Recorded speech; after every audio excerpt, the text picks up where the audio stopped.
Bismillahirrahmanirrahim. Elhamdülillah ve salatu ve selamu ala Resulillah. Meyrimdүү, rayımdуу Allah Taala'nın ismi менен başlap Allah tağlamakta olur. Paygambarga dua salamlardan keyin urmаттуу mekендештерим баарыңарга өзүмдүн кичи мекеним болгон Баткенден дагы тагырагы 4 күл суу сактагычынын жанынан Allah Taala'nын тынчтыгын, рахматын, берекесин каалап саламдашам. Ассаламу алейкум ва рахматуллахи ва баракату.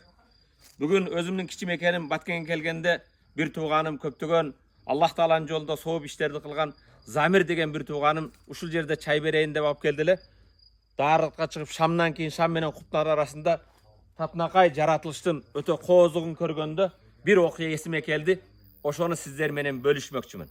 Урматтуу мусулман bir tuğanım Шам мамлекеттеринде өткөн заманыбыздын залкар аалымдары Allah жолунда шахид болуп кеткен Шейх Рамазан el-Бути деген аалым өткөн. Ал кишинин атасынын аты Молдо Рамазан. Молдо Рамазан bir күн кошуна айылдарга, кошуна шаарларга bir жерге барып, лимон эгилген лимон багына кирдим да, лимондун жыпар жытын, лимондун кооз түстөрүн кол менен боеп мүмкүн болбогон лимонго берилген түстөрдү көрүп, таң калып турат элем. Анын жыпарын жытууна тойбостон турсам, bir чочун адам келди да, менин колумдан кытыктады артымдан келип. Чочуп, артымдан келген адамга кайрылсам, biz айылда көрбөгөн, шаарыбызда көрбөгөн, бетааныш болгон, жүзүнөн нур чачыраган өзгөчө bir аксакал. Мага ушул сурооду берди. Балам, бул лимондорго боек берген боекчунун, буларга түс берген боекчунун үйүнү билесиңби dedi. Ата, кечиресиз, мен бул жерден болбоймун. Мен башка жерден келгенмин, жолоочумун, бул жерде чочуммун. Limondun boyokçusunun үйünü bilbeyt ekenmin деп çöçüp kettim. Men suroodun negizgi magızına düşünböpmün. Anan kayırılıp çöçügandan özünden suradım. Ata, bu limondorga boyok bergen boyokçunun үйünü siz bilesizbi desem, balam men da çöçümün, men da joloочумун, men da anı bilbeyt ekenmin деп көздөн kayıp bolup ketти.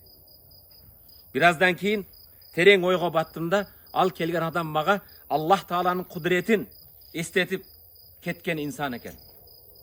Урматтуу мусулман bir tuğanım, айтайын деген маселе, siz de ушундай кооз гүлдөрдү көргөн кезде, же болбосо бул гүлдөрдүн жыпар жытын, бирөөсүнүн түсү башка, бул жердер апа-бакай, буларды көргөн кезде кимиңиз бул гүлгө боек берген боекчунун үйүнү билесиз? Албетте эч кимиң билбейсиң. Бул жараткан Allah Табарак ва Тааланын кудрети. Ошондон урматтуу мусулман bir tuğanım, Allah Табарак ва Таала пайгамбарыбызды жөнөткөн кезде пайгамбарыбызга берген кереметтүү Кур'ан бизге дайым окуп, Allah Тааланын кудретин, акыретти, бейишти, адал арамды, чындыкты, жалганды үйрөтүүчү, бизди жашоодо бактылуулукка баштай турган Allah Тааланын окуй турган китеби боло турган болсо, бул жаратылышта кооз көрүнгөн асман болсун, жер болсун, ушул эле жерде бара гүлдөрдү караң. Бул гүлдөргө боегон ким? Ушул bir эле топурактан чыккан. Жыпар булардын жыты башка. Могу караң, экөөнүн аралыгы канча? Bir эле жерде өскөн. Мунун түсү ак болсо, тигиниси кызыл болсо, бунусу дагы башка bir түстө, урматтуу мусулман bir туган. Буну жараткан Allah Табарак ва Тааланын кудретин китеп окуган сыяктуу эмес, аны акыл менен, ой жүгүртүү менен окуп, пайгамбарыбыз саллаллаху алейхи ва саллам хадисинде инналлаха жамилун юхиббул жамал. Allah сулуу, сулуулукту жакшы көрөт дейт. Ушундай сулуу, кооз болгон мекенибизди, жерибизди коргоп, ушундай жерлерди, ушундай жаратылышты, жыпар жыттуу гүлдөрдү, түрдүү бизге мөмө жемиштерди берген Allah Таалага биздин жасай турган ишибиз bir гана шүгүр келтирүү. Алхамдулилла деп жараткан Allah Таалага жалбарып шүгүр кылалы. Жараткан Allah Таала кереметти Куранда ла ин шакартум ла азиданнакум. Эгер шүгүр кылсаңар, берген нерселеримди эсе кылып зияда кылып берем дейт.